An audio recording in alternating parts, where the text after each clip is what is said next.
अस्सलाम वालेकुम दोस्तों, मैं ज़मीर तालिब आपकी खिदमत में हाज़िर हूँ। सबसे पहले तो पीटीआई के तमाम दोस्तों को मुबारकबाद कि हमने वो इलेक्शन जीत लिया है।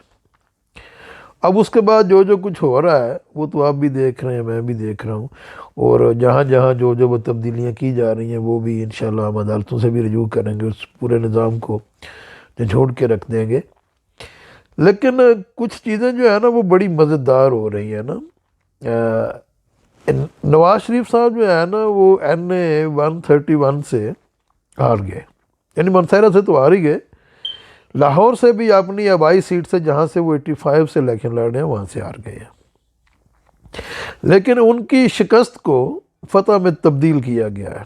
अब वो P47 फार्म जो है ना जो उन्होंने इशू किया है इलेक्शन कमीशन ने, वो बड़ा मज़का खेज़ है। आप ज़रा उस पर अगर गौर करें ना तो मैं तो अभी वो पढ़ के हंस रहा हूँ कि यार ये जो जिसने ये फार्म बनाया है, जिसने ये फिलिंग की है, उसने वो रिज़ल्ट और इलेक्शन और वोट वगैरह तो कुछ नहीं देखा, उसने बस वो फिलिंग कर दी है। उसमें जमात इस्लामी और जमीयत उलमा फे ग्रुप के कैंडिडेट्स को एक वोट भी नहीं पड़ा, यानी बिल्कुल ज़ीरो है पूरी वार्ड में। एक हल्के की नहीं हो रही बात, एक किसी पोलिंग स्टेशन की नहीं, पूरे हल्के की बात हो रही है। किसी एक बंदे ने भी, यानी जिन लोगों ने इन कैंडिडेट्स को सजेस्ट किया था, इनको जो तायद कुनुंदा इनके थे और उनके घर वालों ने भी, और अगर वो उस कैंडिडेट के अपना वोट भी इस हल्के में था तो वो भी उसने खुद को नहीं दिया है।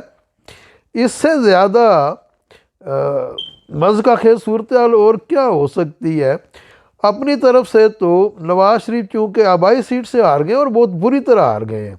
जब भी अगर मेरिट पर किसी भी कोर्ट में ये फैसला होगा तो जाहिर है कि ये बदतरीन शिकस्त उनका मुकद्दर बनेगी। लेकिन उनको अपनी तरफ से एक शर्मिंदगी से बचाने की कोशिश की गई है और ये नहीं देखा गया कि इस तरह वो पहले से ज़्यादा शर्मिंदा होंगे कि ये जो फार्म P47 जो आप लोग पूरी दुनिया को दिखा रहे हैं, इसमें जो जो कुछ जो इंदराज किया है, ये तो इंतहाई मज़का खेज़ और इंतहाई अहमकाना हरकत है।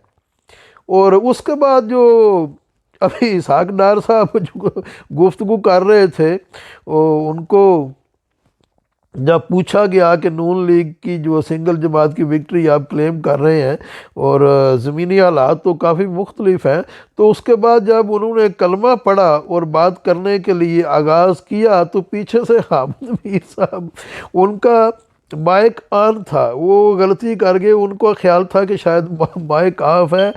वो क्लिप भी अब पूरे सोशल मीडिया पर वायरल हो रहा है, अगर आप वो गौर से सुनेंगे तो आपको वो पता चल जाएगा कि पीछे से हामिद मीर साहब जैसे ही इसहाक डार साहब ने कलमा पढ़ा और उसके बाद गुफ्तगू का आगाज़ किया तो हामिद मीर साहब ने कहा कि अब ये कलमा पढ़ कर झूठ बोलेगा, और वो इसहाक डार साहब ने ऐसा ही किया, कलमा पढ़ कर झूठ बोला। अब पूरे मुल्क में जो है ना ये जिन्नी की जा रही है, और बिल्कुल जिसको पंजाबी में कहते हैं ना नंगे नेत्रे की जा रही है, दिन दिहाड़े दिन की रोशनी में सब कुछ किया जा रहा है।